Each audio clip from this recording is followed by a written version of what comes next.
Bueno, buen día, buenos días a todos y todas, y es un gozo que 50 años después podamos encontrarnos aquí mucha gente. Yo creo que eso es lo magnífico de que nos descubrió las técnicas Freinet, de podernos encontrar y mantenernos en la lucha por modificar una sociedad, una escuela, un pueblo, un país y muchas más cosas. Gracias.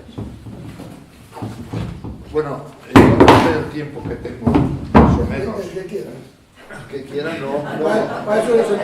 Eso es muy peligroso para un jubilado. Sobre todo siempre los jubilados, los abueletes que dicen, se enrollan con sus historias y pueden tener oraciones.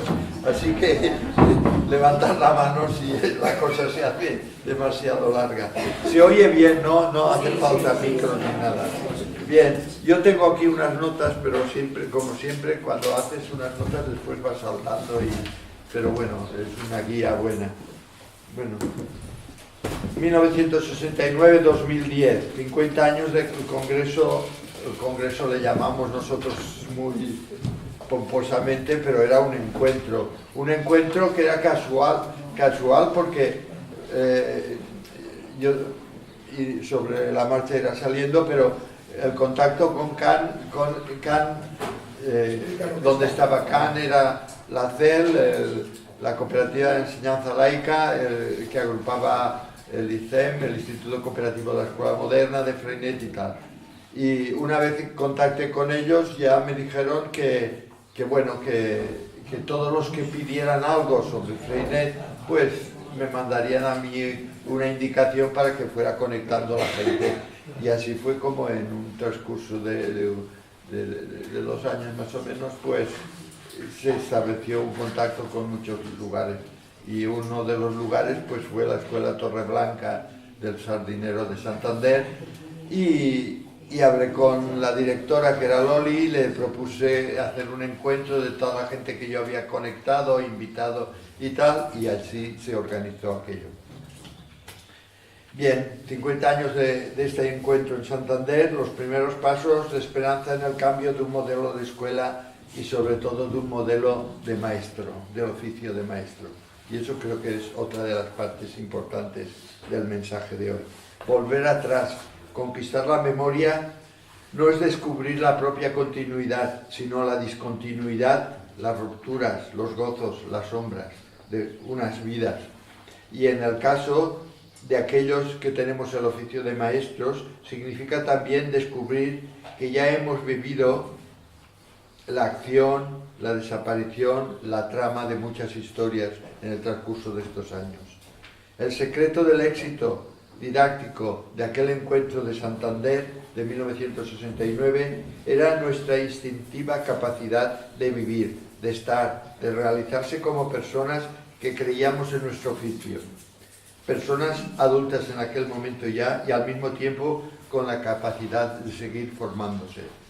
Nosotros siempre, era como si hubiéramos descubierto un modo de estar en el mundo y nuestra profesión. Nuestra profesión, que había tenido una formación tan triste, tan deprimente. Yo me enrabio cuando pienso en el tiempo que nos hicieron perder en aquellas normales. Había encontrado un mecanismo de recuperación. De hecho, nosotros, el grupo de Valencia, venía ya de 1956 más o menos. Ya habíamos empezado a reunirnos en una sociedad que se llama los Ratpenat. Era una sociedad amadores de los Gloris Valencianes, organizadores de Xocs Florals. Era una entidad que se salvó de la represión después de la guerra, porque alguien se puso al frente, gente de derechas un poco, y mantuvieron la capa y la sociedad continuó. Y en un momento determinado, pues ya era en el 48 por ahí, entró en la sociedad esa algunas personas que empezaron a llamar a maestros republicanos, a personas más de izquierdas, para que engrosaran la sociedad y tal. Y teóricamente aparece un maestro que es Carlos Salvador, que lo que intenta es enseñar que se practique el valenciano, que ya sabéis que es una variante del catalán, y empiezan a normalizar escribir esa lengua. En esa sociedad pues aparece un grupo de jóvenes que montan lo que dicen la juventud de los Ratpenat.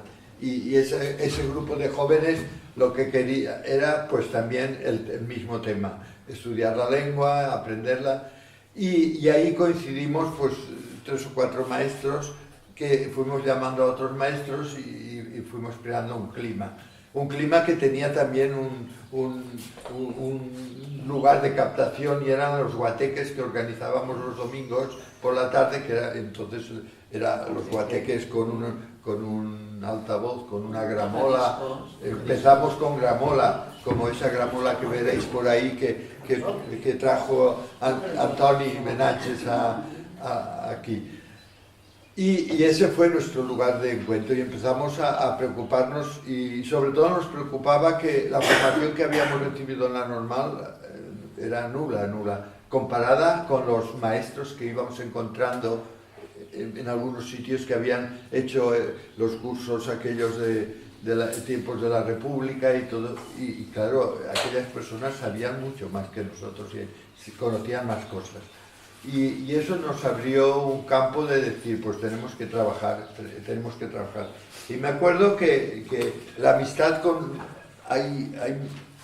en este relato de hoy hay mucha suerte, hay muchos momentos de suerte. Y yo pienso que el optimismo por la vida de todos es muy importante, y que es saber en el momento oportuno captar aquello que se te presenta como un regalo, y que después dirás, fue una suerte encontrarnos aquellos maestros en los Ratpenat en un momento determinado, y que los que lo formábamos, Carmen Miquel, Enrique Alcoriza, José Santaolaria, Ferran Surriaga, todos éramos jóvenes y con la misma duda, que no nos habían formado bien y que teníamos que hacer un esfuerzo más. Y ahí, en toda esta trama de la suerte, pues aparece la suerte de que aparece un librero que en la calle Félix Picueta de Valencia, que un día que le preguntamos, ¿y tiene libros de pedagogía? Y dice, ¿qué pedagogía? Claro que tengo libros. ¿No os conocéis la editorial Capelú de Buenos Aires? Pues ahora veréis si os doy yo pedagogía. Y claro, aquello fue, yo recuerdo 2 libros que continúo aconsejando a los jóvenes maestros que preguntan siempre, compraros estos 2 libros. Estos 2 libros para nosotros fueron el vademecum de la pedagogía, lo recuerdo muy bien. Espíritu de la Escuela Primaria, 1964, de Eduardo Spranger, y Hay que cambiar de educación, de 1947, de Robert Lotre. Leerlos. Es un gozo volverlos a leer, porque muchas de las cosas que hay allí todavía no hemos conseguido que lleguen a penetrar en las normales actuales o en los cursos esos tan importantes que ahora somos ya universitarios de la formación de maestros. Bien, toda esta historia va desarrollándose. Y otra suerte.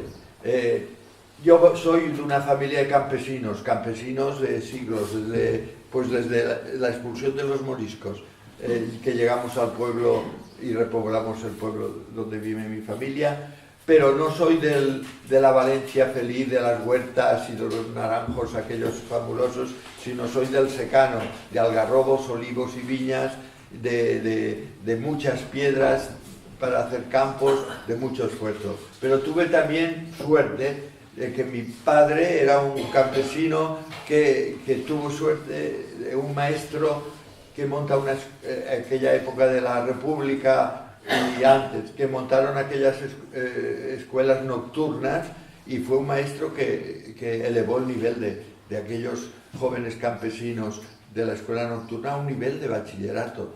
Mi padre era como si hubiera hecho el bachillerato en escritura, en lectura, en organización, y era un gran lector. Y mi madre, por otra parte, era de una familia de campesinos también, con 6 hijas y 2 hijos, que la abuela iba repartiéndolos, dándoles opciones. Y mi madre le tocó la opción de irse con una maestra que había venido al pueblo y que del pueblo de Olocau marchó a Bétera y mi madre se fue con ella.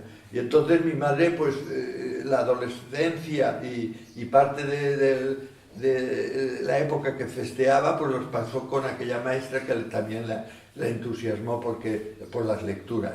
Y de aquel recuerdo del paso de mi madre por aquella, fue una pequeña biblioteca en casa de aquellos libros encuadernados en azul, de tapas tan duras, de un diseño tan bonito por dentro que repartían por las escuelas las misiones pedagógicas.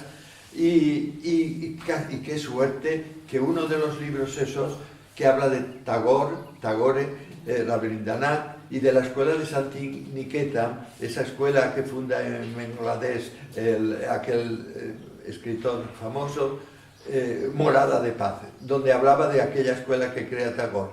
Y aquel libro yo lo leí cuando tendría 14 o 15 años y ya me marcó. Yo creo que fue el libro que me dijo, tú tendrás que estudiar maestro. Pero querían que estudiara ciencias y me hicieron hacer el bachillerato, aquel superior de ciencias, y cuando terminó yo dije, yo quiero ser maestro, y me marché a estudiar de maestro. Bien, no sé cómo, no he mirado cuando he empezado hacerme un señal, porque las notas van y vienen. La Morada de Paz es un libro que os recomiendo leer. De hecho, mira, si el entusiasmo de Morada de Paz, que cuando terminé magisterio escribí a Santiniketa a ver si querían un maestro.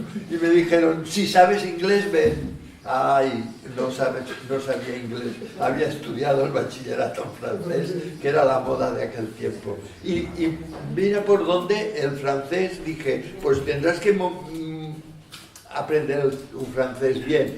Y otra suerte, por favor. Mi padre me había suscrito cuando terminé el magisterio, y yo no sé quién le recomendó que nos suscribiéramos al correo de la UNESCO.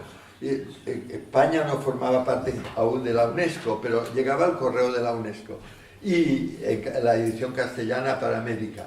Y en esa revista que fuimos suscriptores hasta que se extinguió, se suspendió, la UNESCO decidió no hacer la revista ya porque era un gasto muy grande, no sé, por los años 80 o 90, por ahí se suspendió. En esa revista encontré un día un proyecto que había del Servicio Civil Internacional. Eso era un organismo que continúa existiendo, una de las primeras ONG que circularon por Europa, que tenía dos características: ayudar a los pueblos de África y de Asia subdesarrollados, y por otro combatir el militarismo y combatir la mili obligatoria, y fue la que protegió y mantuvo la guerra de la objeción de conciencia aquí.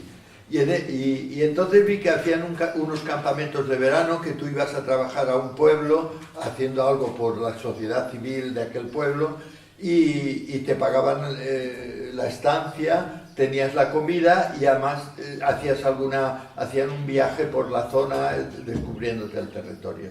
Entonces miré a ver qué campamentos había, porque necesitaba que mi francés, que era muy débil de hablarlo, porque leerlo ya sí que lo entendía, pero hablarlo era más difícil, pues dije, pues vete un mes. Le dije a mi padre, me voy un mes a Francia y perfecciono mi francés. Y miro en el mapa a ver, y iré a un sitio cerca de la frontera para no gastar mucho dinero en el viaje y tal. Y vi que había al otro lado del Pirineo, detrás de Panticosa y todo eso, hay una región que se llama la Rieja, en Occitán, y había varios campos de trabajo, porque en ese momento, eso era en el año 62, en el año 62 esa región de Francia continúa siendo una región muy parecida a la Bureba, en el sentido de que los pueblos han quedado vacíos, de que no había gente. En esa época, cuando nosotros llegamos en el 62, prácticamente la gente se había ido toda al Canadá francés, al Quebec. Los jóvenes, no había jóvenes en esos pueblos, en el 62. el pueblo donde fuimos sí que había 3 hoteles en verano muy buenos, un ambiente muy bien, y allí me encontré con 10, éramos 10 o 12 personas, y eran 2 de Francia, 2 de Suiza, 1 de Suecia, 1 de Argelia, Alemania, Italia, Noruega y España. Y cuando llego, cada uno de un país y de un... me acuerdo 2 cosas que me sorprendieron mucho, porque me dijeron, ¿y de dónde vienes? Y yo dije, de Valencia, y España, y tal, y soy maestro, y bueno, porque cada uno se presentaba diciendo qué era y tal. Y después se acercan 2 personas, un chaval de París, y me dice, entonces, ¿tú eres de donde era Maxau? Y yo me quedé como si me hubieran dicho la Santísima Trinidad.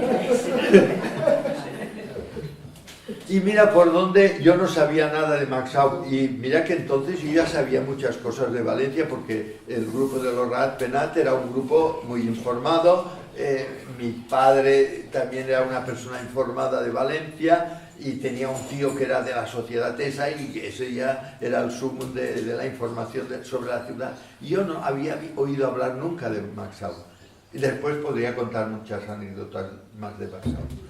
Y otra chica que se acerca, Christine, que el otro día recibo su carta de ella, una persona fabulosa, que ha sido la presidenta de los esperantistas franceses y continúa siendo un pilar del esperantismo mundial. Le dije que venía aquí, que podía venir aquí, que me hubiera alegrado que estuviera aquí, pero su marido está enfermo, está en un balneario y ella tenía que estar con él. Total, que Christine me dice, ¿y tú no conoces a Freinet? Yo digo, ¿Freinet? Dice, sí. Dice, pues somos, y empezó a explicarme, somos un movimiento de maestros, trabajamos por comarcas, por departamentos, hacemos congresos, y nos relacionamos unos con otros, y hacemos cosas en las escuelas, tenemos correspondencia, pues vamos a tener correspondencia tú y yo, y empezamos, yo había sacado las oposiciones de maestro gracias, suerte, al correo de la UNESCO. Mira, pero sería otra anécdota que contar. Y ya os agotaría, os termino con vosotros. Y entonces, pues, empezamos a mandarnos cartas y yo tuve suerte porque me mandaron a una provisional porque no tenía un plaza cerca de Olocau, a 12 kilómetros, iba en bicicleta todos los días a mi escuela y tenía unos niños encantadores y empecemos a tener, pues eran niños de primaria, aprender a leer, entonces mandábamos dibujos y ellos nos mandaban y así estuvimos.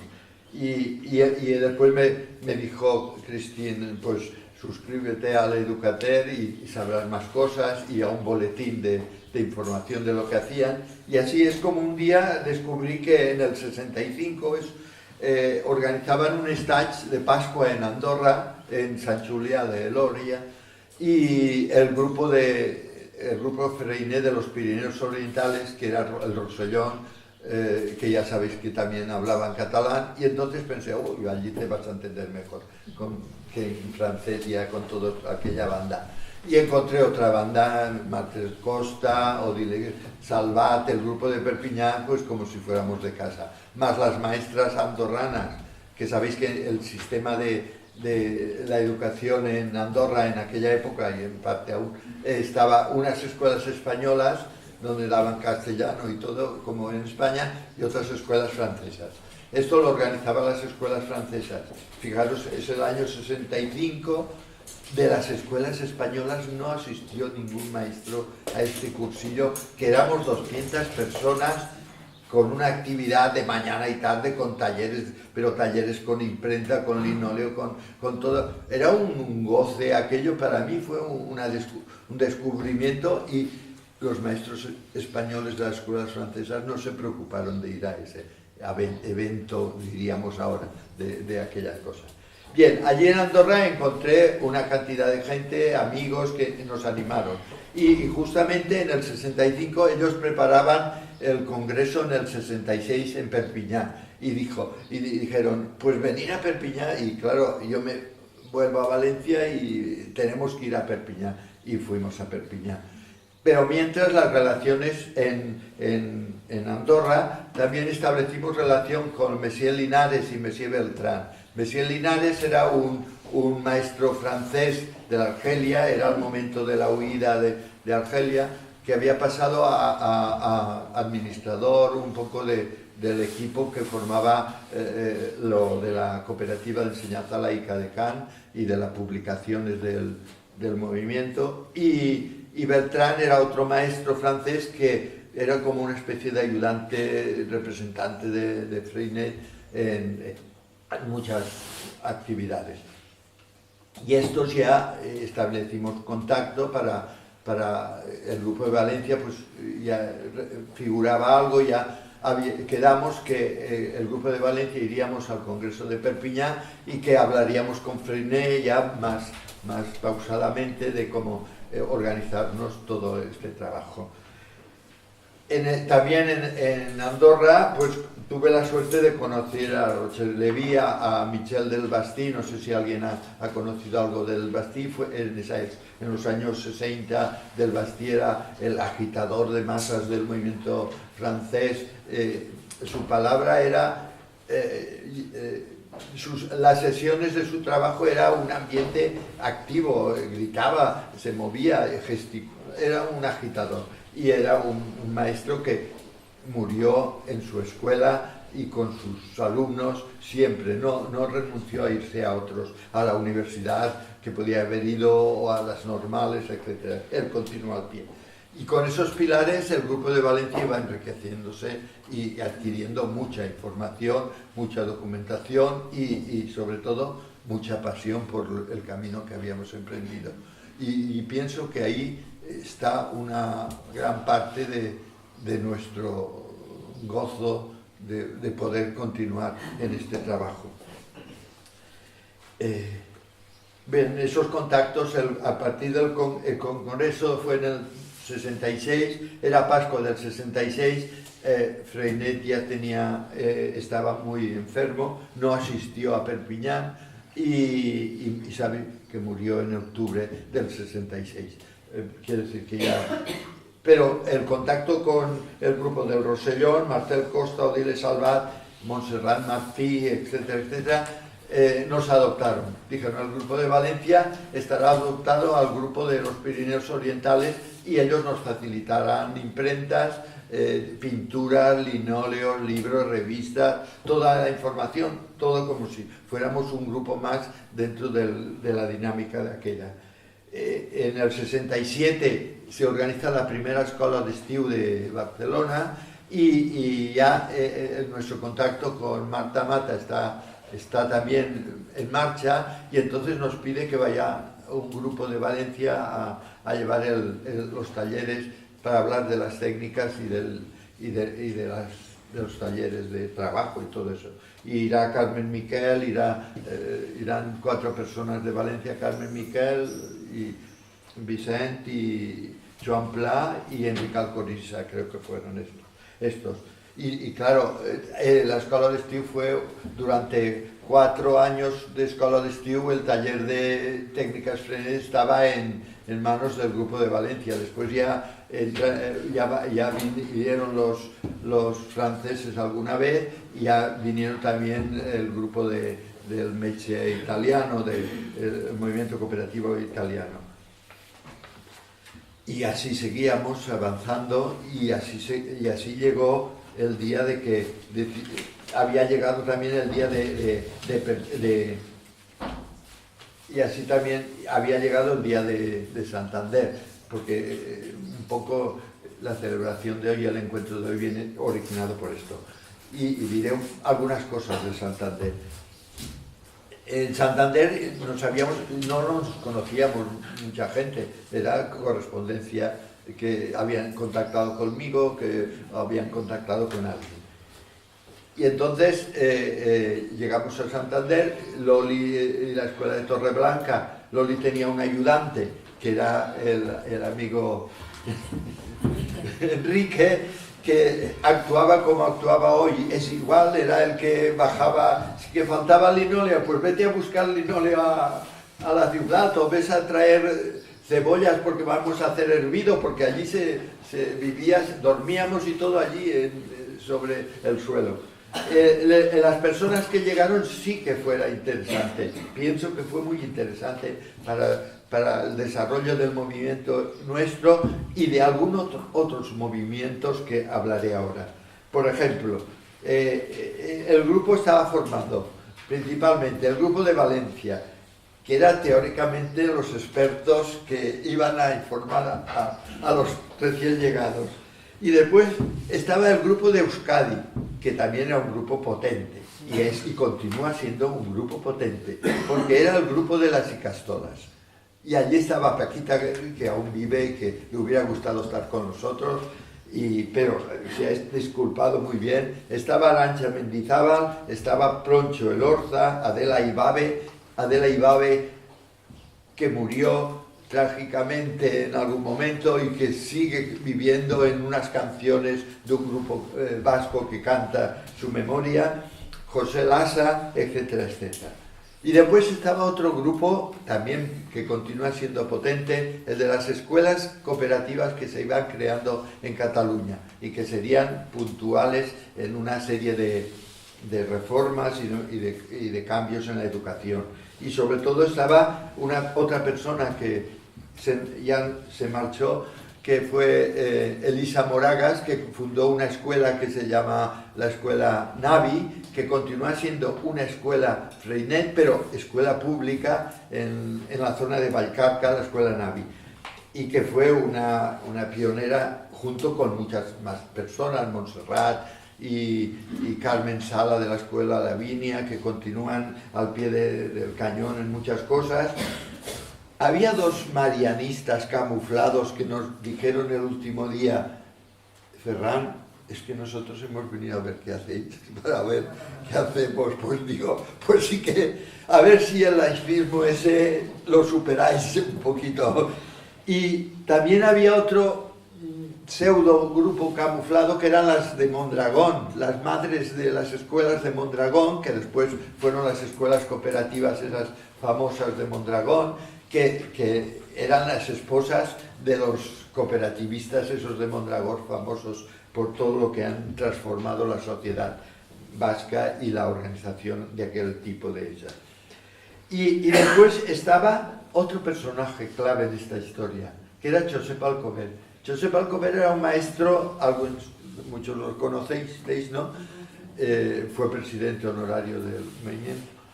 Josep Alcover vivía en Venezuela y decidió venirse a Europa porque oyó que se movían las cosas por España. Y entonces, con pasaporte venezolano, fijó la residencia en Andorra. Y claro, escribió a Freinet, y Freinet le dijo que había un grupo en Valencia, y entonces establecimos correspondencia y quedamos que él vendría a Santander con pasaporte venezolano y desde Andorra. Pero tenía un poco de miedo, y el miedo lo superamos porque hablando con Loli le dije: oye Loli, viene un maestro exilado, no podemos jugarnos muchas cosas porque necesitamos que busques alguna excusa, que tengamos algo de legalidad, porque en un chalet del Sardinero que se reúnan 40 personas de diferentes edades, en esa época podía poner que la policía, ¿qué son esos? Un vecino que protesta, ahí hay mucha gente y tal. Y entonces Loli dijo: no os preocupéis, eso lo tenemos solucionado. Su padre era amigo del secretario o del gobernador. Algo del gobernador, dijo ella. Dice: no te preocupes, tenemos un teléfono que si pasa algo llamamos y inmediatamente viene alguien que nos lo soluciona todo. Y eso... Su padre era rico. Claro, un chalet en el Sardinero, imaginaros. Era uno de los grandes ricos que se habían hecho después de la guerra. Sí, Para archivar. sí. Bien, el hecho es que el Josep Alcover fue un descubrimiento más en esta historia. Después también había unos franceses, Martí Marcé y Josep Aristide de Niza y Roger Merteor, que también ayudaron después en algunas cosas. Y después estaba, yo pienso que estaba Roser, estaba Ana María, ¿no? Ana Mari. Bueno, por ahí tenéis la lista de todos. Una lista, unos personajes, yo creo que algunos personajes son pedagogos muy buenos, muy buenos. Y bien, y a partir de Santander, pues ya fuimos planificando, iban apareciendo nuevos grupos, y entonces se empezaron a organizar. El encuentro de Valencia, y vean por dónde, otra suerte que tuvimos era que los seminarios, parece que todos querían acoger a Freinet en los seminarios diocesanos. A Valencia hicimos la reunión en el seminario diocesano de Moncada, que era un edificio enorme que hoy es una universidad porque no hay sacerdote para llenarlo, y el segundo y el tercero en el seminario diocesano de Oviedo. Imaginaros Oviedo, la vetusta aquella de Clarín, y nosotros allí en el seminario aquel. Y sobre todo, cada vez que recuerdo el seminario de Oviedo, fue que al bajar del tren e ir hacia el seminario, paso por una librería y me veo anunciado en la librería el Congreso Freinet. Digo, pues vaya lío, se nos va a montar un lío porque en ese momento había una explosión de partidos clandestinos. Teníamos prochinos, teníamos Partido Comunista, el MC, la OIC, los trotskistas. Quiero decir que aquello era una explosión de vitalidad política junto con la pedagógica, que muchas veces hacía que las asambleas duraran horas y horas y no había forma de sacar algún acuerdo que valiera algo. Pero bueno, Oviedo fue una experiencia, yo creo que muy enriquecedora y también aclaró muchas posiciones. Y yo ya creo que la pedagogía del maestro Freinet no es la de la escuela de ayer. Nuestra presencia hoy aquí en la escuela del maestro Antonio Benaches es toda una afirmación de su futuro. La escuela de hoy y del futuro, en la que el conocimiento y la investigación en un ambiente cooperativo constituye la base y la condición para el cambio escolar integral, es una realidad. Y un activo de nuestro movimiento es el internacionalismo representado en la FIMEM. El principio fundamental de la pedagogía Freinet, el respeto a la identidad de cada cultura y de cada pueblo, sin olvidarnos de denunciar las prácticas culturales y discriminatorias de una sociedad, es una muestra de su realidad. La Carta del 2008 de la FIMEM, adaptada en el momento actual, es una carta que muestra el trabajo cooperativo de todos sus miembros para conseguir unos objetivos comunes. Y en ella descubrimos que la idea transversal que les une sigue siendo la cooperación. Y seguimos en la brecha. Hemos tenido la suerte de ver la transformación de la sociedad nuestra, de poder seguir manteniendo unos principios pedagógicos que siguen siendo útiles para muchos alumnos y compañeros. El amigo Francesc Ivernon, que es el que dirige Guix y toda esa editorial, ha hecho un librito muy bueno sobre un análisis de las invariantes pedagógicas de Freinet y en el momento actual y su influencia y su relación con ideas pedagógicas actuales, de ideas de pedagogos científicos, de Piaget, de Makarenko, de Ausubel, de Novak, etc. Es un libro muy bueno. Dice en uno de sus párrafos, no lo tenía aquí exactamente, él lo dice en catalán, dice Les idees del mestre Freinet en la cuina pedagògica actual estan presentes en totes les escoles. Las ideas pedagógicas de Freinet forman parte de la cocina de todas las escuelas. Y de hecho, en Valencia tú entras a una escuela de párvulos y te encuentras los grupos, la asamblea, la organización, sobre todo, dices, pues sí. Y a lo mejor la maestra no sabe que eso era Freinet, pero está haciendo Freinet. Y en eso es importante.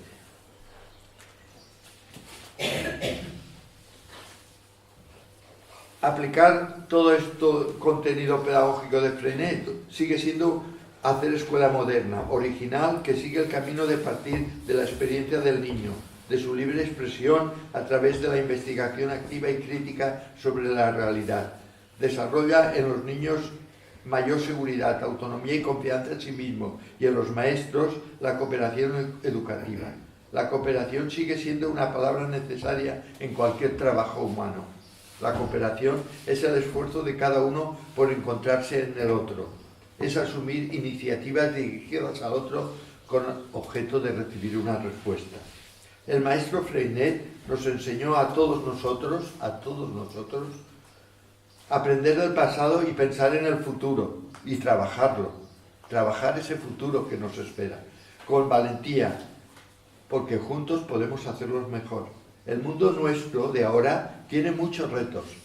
El haber venido aquí ya es uno, el haber venido aquí pensando en el tema del mundo rural y el despoblamiento. El venir aquí también es hoy pensar en el cambio climático. El venir aquí también es hoy pensar en la invasión tecnológica. El venir aquí es también pensar en la invasión del fascismo que está ahí a las puertas de muchos sitios. El coraje se puede alcanzar de forma sencilla, dentro de nuestro movimiento o dentro de los grupos que se mueven por unos cambios o por una defensa de las situaciones.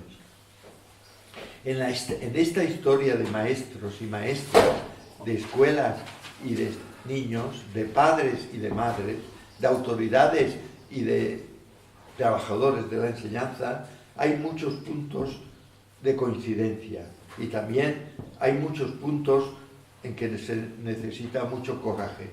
En muchos momentos hemos tenido puntos débiles, pero si nos movemos con una noble pasión y nuestro oficio lo es posible tener coraje a pesar de nuestra timidez y a pesar de las múltiples trabas que podemos encontrar. Podemos mejorar la vida de los que viven, porque esta es una historia múltiple, colectiva y cooperativa. Gracias por escucharme.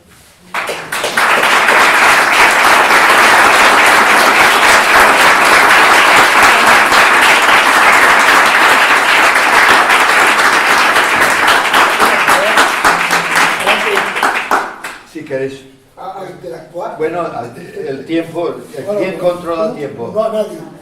¿Nadie? No tenemos timbre aquí. Pues estamos abandonados. Hasta ahora podemos estar abandonados en un mundo de jubilados y entonces eso será el caos. Mira, ¿puedes repetir los títulos que nos has recomendado? Ah, de los libros. Sí. Uno, hay que cambiar la escuela. Espíritu de la escuela.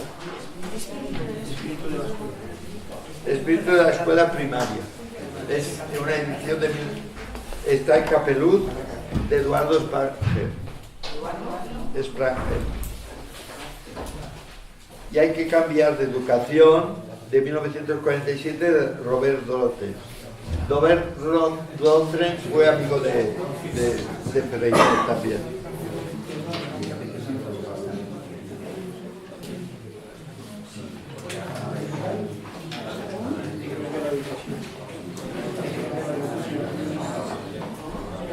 Bueno, en esta historia en este transcurso de tiempo de dar a conocer Freinet a través de cualquier medio, me gustaría recordar uno y le dejaré es Javier, el alcalde Jesús.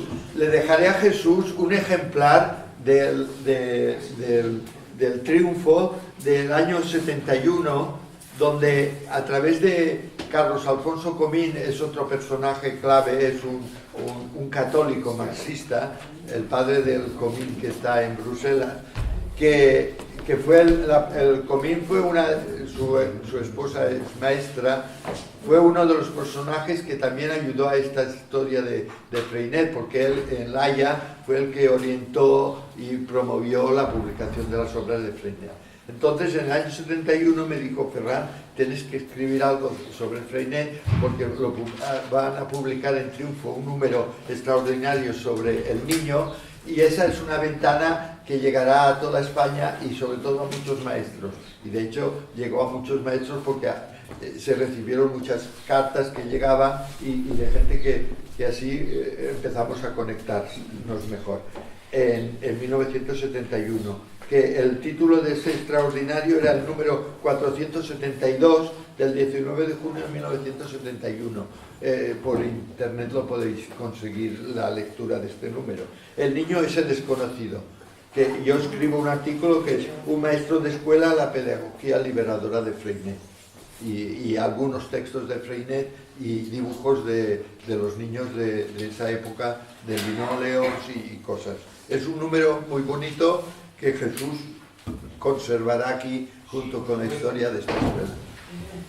Y a ver, que, bueno, preguntar, no pregunta nadie.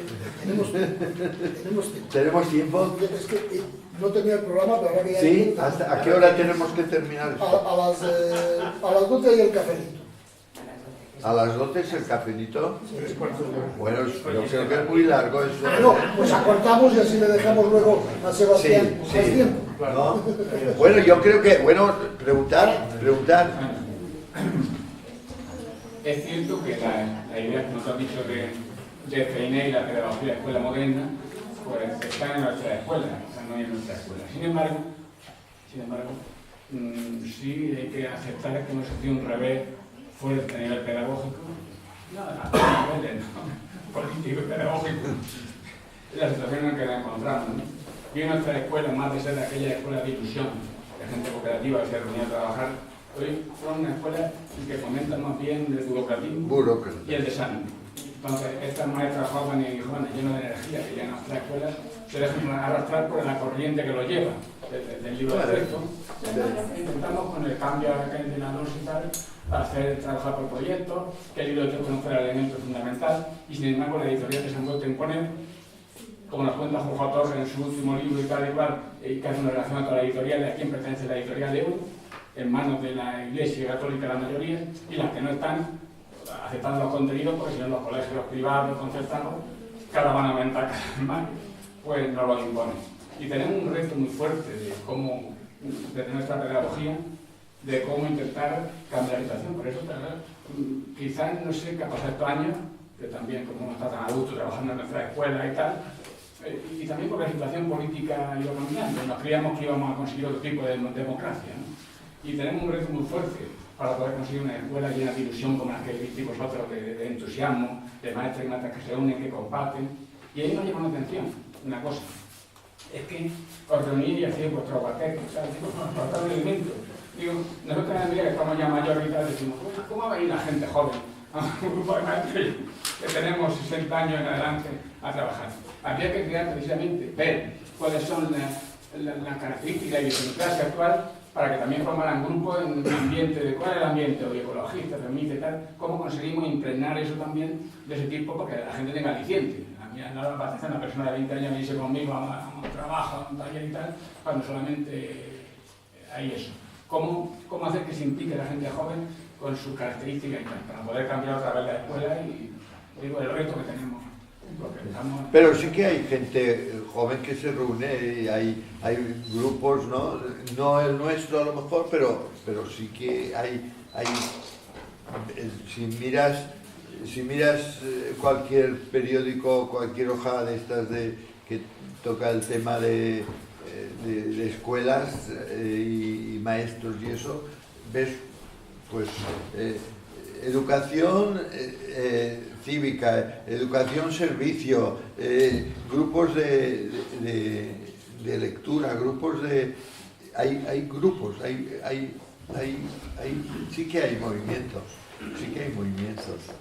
Lo que hace es contactar con ellos, incorporarlos, verlos, pero sí que hay gente joven que entra al magisterio y tiene una pasión por aprender. No son, tampoco en aquella época encontrábamos tanta gente. Daba la impresión de que éramos muchos. Bueno, el Congreso de Oviedo éramos 130, ¿no? Y nos parecía una multitud. Era una multitud, porque no había otro congreso. En ese momento, ni la Asociación Católica de Maestros, ni el SEM, ni podía reunir eso. Pero yo pienso que esos 130 multiplicaban muchas cosas. Y sobre todo lo de ahora, yo pienso que sí que hay grupos jóvenes, que nos cuesta contactar con ellos, claro. Tenemos el caso de las comunidades de aprendizaje. Es una forma de decir escuela cooperativa, pero le han quitado lo de cooperación y han puesto comunidades de aprendizaje. Es un cálculo de muchas cosas de Freinet, ¿sí o no? De hecho, en Almería...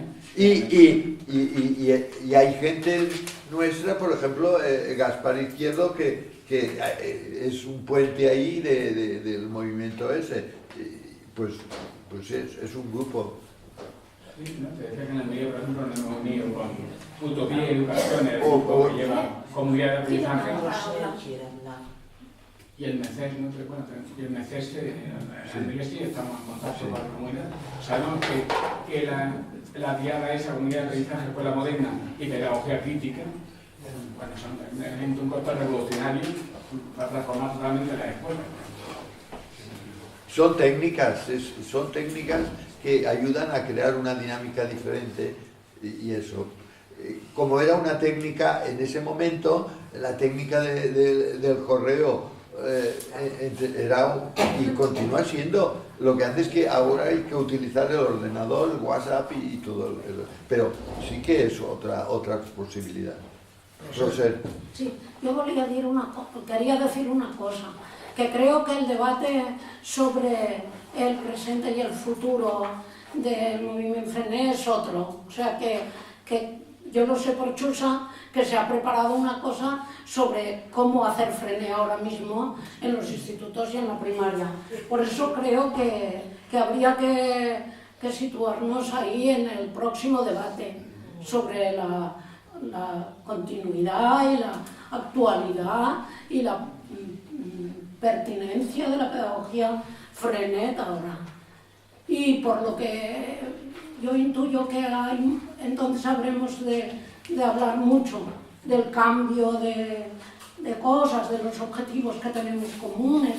En la época que Ferran dice, de la época del 60 hasta el 80, era una época de búsqueda muy generalizada, no de todos, pero muy generalizada de la libertad, ¿eh? Y ahora ya no sé si es lo mismo. No se quería cambiar la escuela, se quería cambiar la sociedad. Sí. Entonces era todo una opción,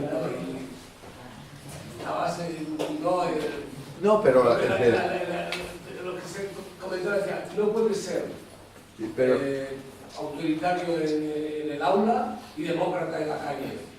Entonces estaba todo sí, pero ahí también había una discusión. No era nosotros principalmente teníamos muy claro que había que cambiar la sociedad y la escuela, pero no estábamos de acuerdo en que muchos maestros que estaban luchando por la democracia y tal, no quisieran cambiar la escuela porque esperaban hacerlo después y eso no era el camino. Y entonces nos acusaban de que nosotros éramos como burgueses que manteníamos unas posiciones y nos tocaba luchar contra ese criterio porque tú puedes ser muy progresista, pero si tú no eres un autoritario en la clase, a mí progresismo... Pero ahí estaba esa contradicción.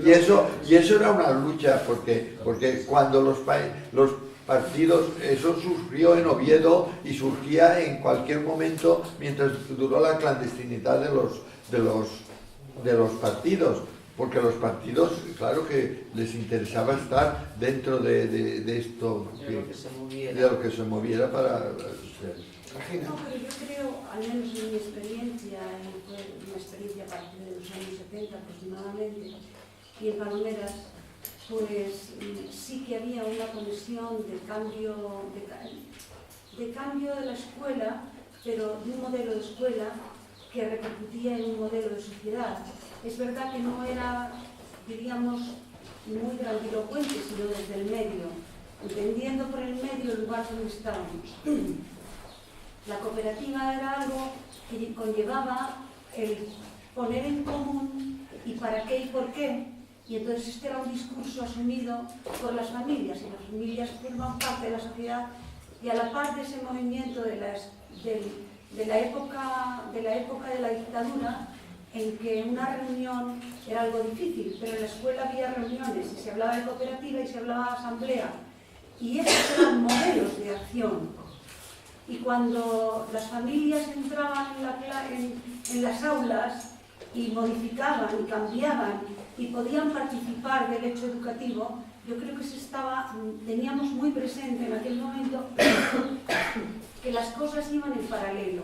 Claro, no se puede pensar en un discurso que la escuela estaba negociando con estructuras, diríamos, sindicales, pero desde la escuela había un cambio también de mentalidad por el entronque que esa escuela tenía o podía tener en el medio en que estaba, por la modificación del medio, por entender la educación en un sentido amplio.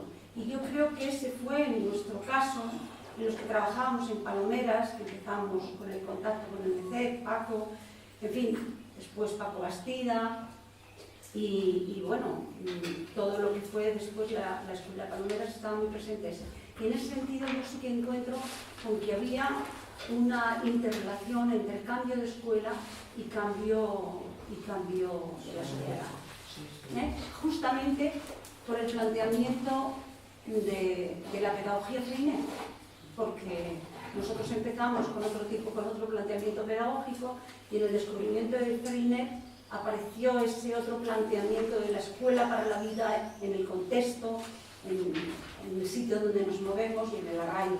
Y yo creo que esas experiencias pueden ser, lo pienso muchas veces, las canalizadoras de ese entusiasmo que probablemente teníamos, y que con la llegada de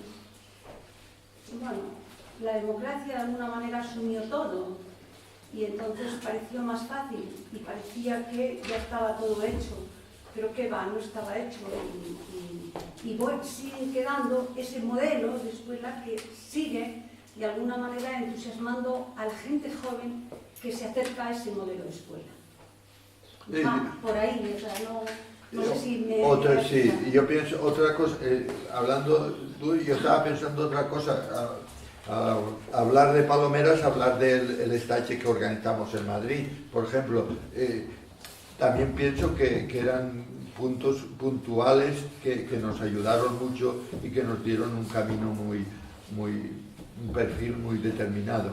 Por ejemplo, fue el estache de Madrid, fue en enero, creo, o por ahí, y era la necesidad que teníamos de encontrar una base más científica a muchas de las cosas que decíamos.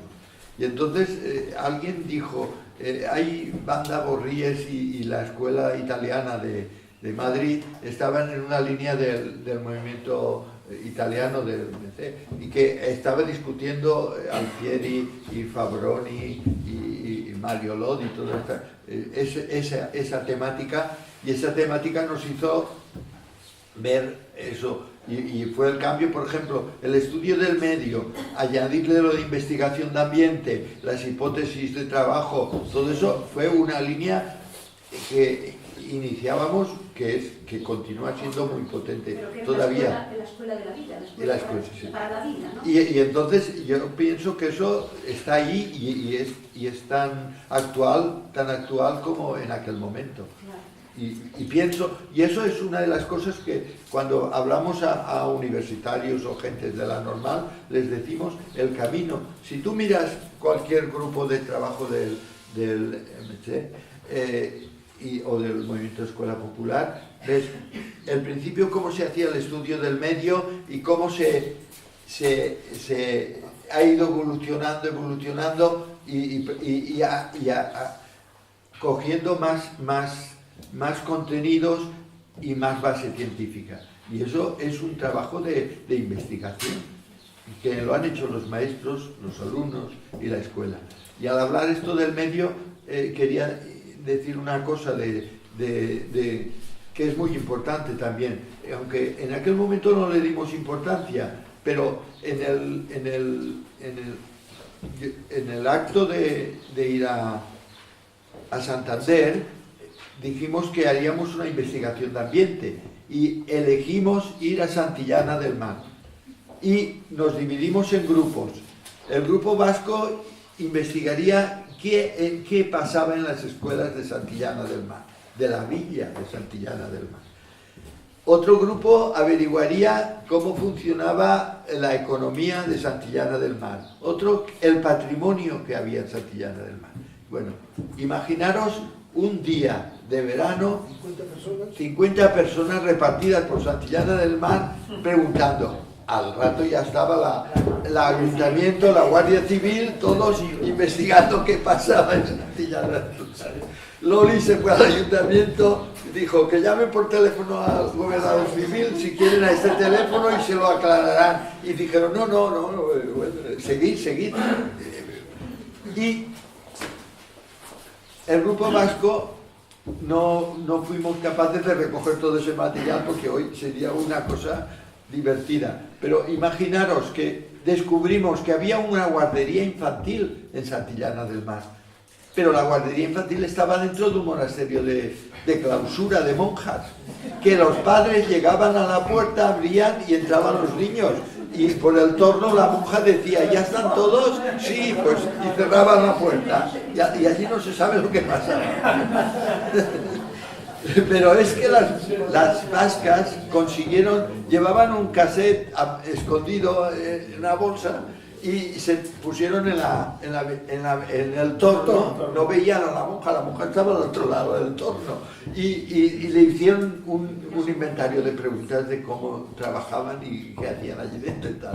Y eso, por el otro lado, y a mí me encargaron del patrimonio artístico de Santillana, y recuerdo que me habían avisado ya los de Santander de que descubriría que dentro de Santillana había un capitel que tenía, la colegiata, tenía un papel que tapaba el dibujo, que era un dibujo medieval, románico, que representaba a un fraile que le estaba dando por el culo a una monja.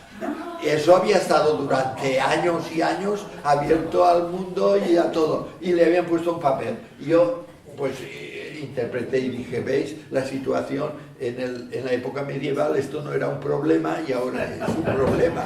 Y entonces sale furibundo un sacristán gritando, ya tenía ganas de conocer al que está divulgando esto. Usted, yo soy de Valencia. Bueno, así fue la historia, pero yo creo que fue muy importante aquel trabajo porque disfrutamos todos mucho y hay más anécdotas, bueno. Tere tiene que preguntar. Bueno, es que he estado investigando con la gente de Granada, que sí. Ya sabéis que conocéis que la historia de que Granada fue uno de los grupos más fuertes a partir del 70 y tanto, 75. Entonces ellos no han podido venir, pues ya están cada uno en otra aventura, pero sí me relatan una historia muy similar a la tuya, de que empiezan a preocuparse dentro de la escuela, si no la normal, si dentro de la escuela que estudiaban de la privada, de la iglesia, y empieza a surgir una inquietud. Y son a base de libros que pasan por debajo del mostrador del librero más progre de ahí de Granada, que de contrabando les venden los libros que vienen de México y que empiezan a tener contacto entre ellos con la gente de Francia. Y por medio de la gente de Francia es cuando Francia les pone en contacto con la gente que se había reunido en Santander. Entonces a partir de ahí donde empieza ya a surgir el contacto y que luego haría el grupo que tiene la suerte de poder hacer una escuela Freinet, se hace en un primer momento una escuela Freinet en el mismo Granada, que les permite la Delegación de Educación y Ciencia, y luego acabaría siendo media escuela, o sea, media escuela trabaja con pedagogía Freinet y media no. Y reúne alrededor un grupo de gente tan grande, con un compromiso político tan grande, que aquello era un nido de rojerío absoluto. Y bueno, las asambleas teníamos que hacer identificarse a los desconocidos, porque teníamos sociales, seguro, teníamos de las sociales ahí metidos.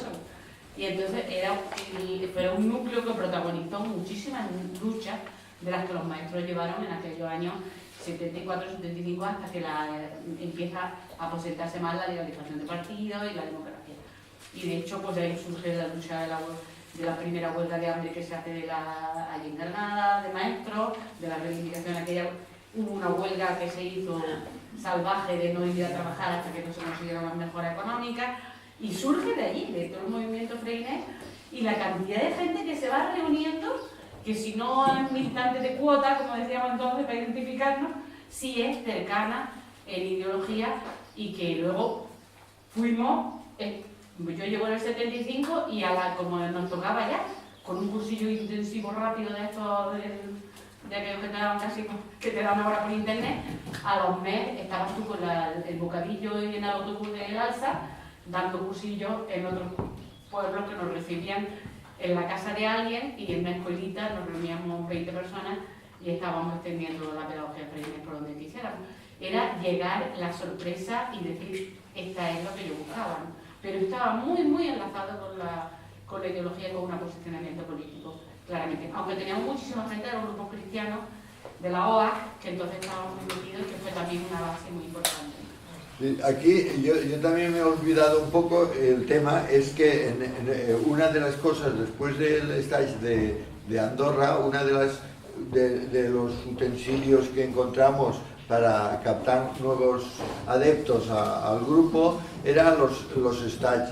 Los stages, un poco copiar el modelo de stage francés, y nosotros lo que hacíamos era reunirnos un sábado y un domingo en un sitio, 20 o 30 personas, y hacer allí como una especie de lavado de cerebro, de introducción a la pedagogía Freinet, de explicación de lo que hacemos, cantar, bailar, escenificar, montar talleres, y eso creó, pues fue la forma de captación de nuevos miembros. Después también otra de las cosas es que en el 67 nosotros también se crea una escuela, éramos todos de escuela pública, menos 4 que no tenían oposiciones, no tenían escuela. Y entonces decidimos, una de las cosas que teníamos en mente era crear una escuela donde la lengua base fuera el valenciano.